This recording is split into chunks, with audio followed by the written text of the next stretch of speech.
بسم اللہ الرحمن الرحیم۔ السلام علیکم۔ حجر اسود کون رکھے گا؟ وہ سب بیت اللہ میں جمع ہوئے۔ ان لوگوں میں ابو امیہ بن مغیرہ تھا، اس کا نام حذیفہ تھا۔ قریش کے پورے قبیلے میں یہ سب سے زیادہ عمر والا تھا۔ یہ ام المومنین سیدہ ام سلمہ کا باپ تھا۔ قریش کے انتہائی شریف لوگوں میں سے تھا۔ مسافروں کو سفر سامان اور کھانا وغیرہ دینے کے سلسلے میں بہت مشہور تھا۔ جب کبھی سفر کرتا تو اپنے ساتھیوں کے کھانے پینے کا سامان خود کرتا تھا۔ اس وقت اس شدید جھگڑے کو ختم کرنے کے لیے اس نے ایک حل پیش کیا۔ اس نے سب سے کہا، اے قریش کے لوگوں، اپنا جھگڑا ختم کرنے کے لیے تم یوں کرو کہ حرم کے صفا نامی دروازے سے جو شخص سب سے پہلے داخل ہو اس سے فیصلہ کرا لو۔ وہ تمہارے درمیان جو فیصلہ کرے وہ سب اس کو مان لیں۔ یہ تجویز سب نے مان لی۔ آج اس دروازے کو باب السلام کہا جاتا ہے۔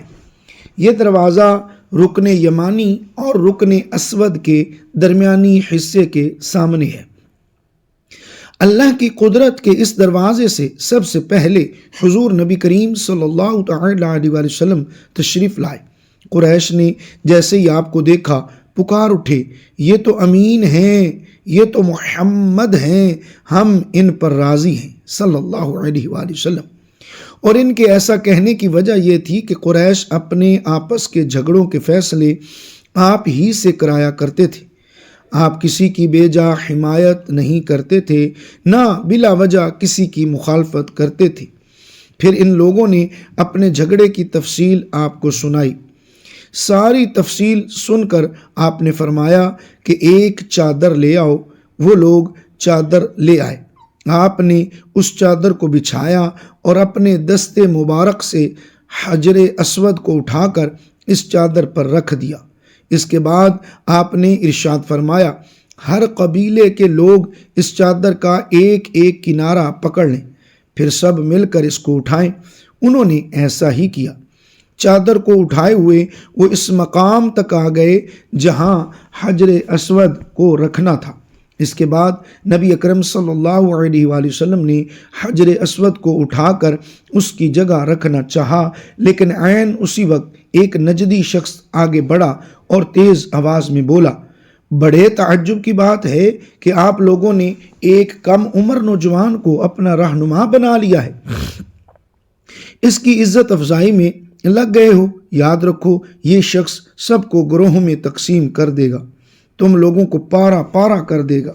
قریب تھا کہ لوگوں میں اس کی باتوں سے ایک بار پھر جھگڑا ہو جائے، لیکن پھر خود ہی انہوں نے محسوس کر لیا کہ حضور صلی اللہ تعالی علیہ وسلم نے جو فیصلہ کیا ہے وہ لڑانے والا نہیں، لڑائی ختم کرنے والا ہے۔ چنانچہ حجر اسود کو نبی کریم صلی اللہ تعالی علیہ وسلم نے اپنے مبارک ہاتھوں سے اس کی جگہ پر رکھ دیا۔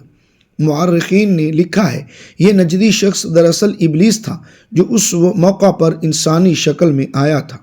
جب کعبے کی تعمیر مکمل ہو گئی تو قریش نے اپنے بتوں کو پھر سے اس میں سجا دیا۔ کعبے کی یہ تعمیر جو قریش نے کی چوتھی تعمیر تھی۔ سب سے پہلے کعبے کو فرشتوں نے بنایا تھا۔ بعض صحابہ نے فرمایا ہے کہ زمین و آسمان کو پیدا کرنے سے پہلے اللہ تعالیٰ کا عرش پانی کے اوپر تھا۔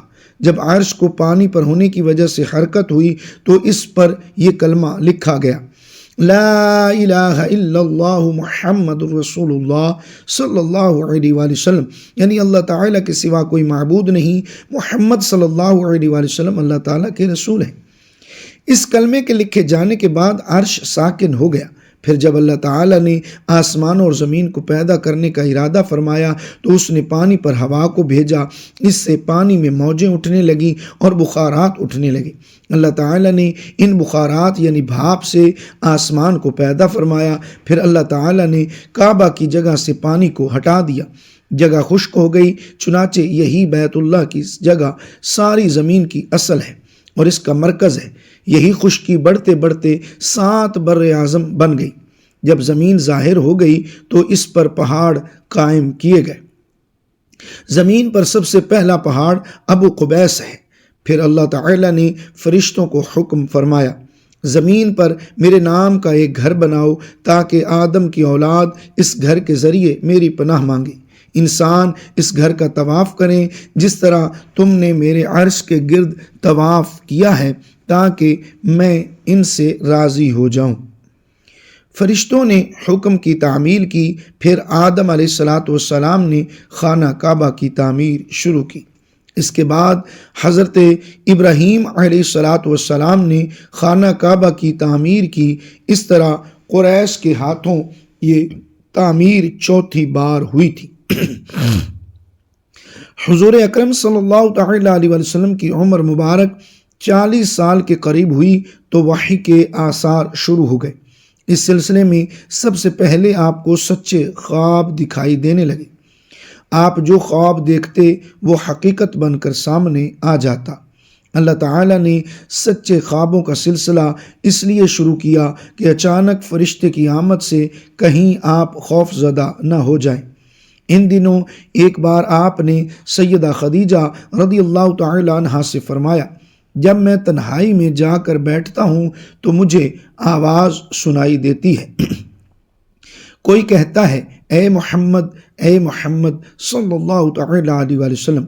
ایک بار آپ نے فرمایا، مجھے ایک نور نظر آتا ہے، یہ نور جاگنے کی حالت میں نظر آتا ہے، مجھے ڈر ہے اس کے نتیجے میں کوئی بات نہ پیش آ جائے۔ ایک بار آپ نے یہ بھی فرمایا کہ اللہ کی قسم مجھے جتنی نفرت ان بتوں سے ہے اتنی کسی اور چیز سے نہیں۔ وحی کے لیے آپ کو ذہنی طور پر تیار کرنے کے لیے اللہ تعالیٰ نے فرشتے اسرافیل کو آپ کا ہمدم بنا دیا تھا۔ آپ ان کی موجودگی کو محسوس تو کرتے تھے مگر انہیں دیکھ نہیں سکتے تھے۔ اس طرح آپ کو نبوت کی خوشخبریاں دی جاتی رہیں، آپ کو وحی کے لیے تیار کیا جاتا رہا۔ اللہ تعالیٰ نے آپ کے دل میں تنہائی کا شوق پیدا فرما دیا تھا، چنانچہ آپ کو تنہائی عزیز ہو گئی۔ آپ غار حرا میں چلے جاتے اور وہاں وقت گزارتے۔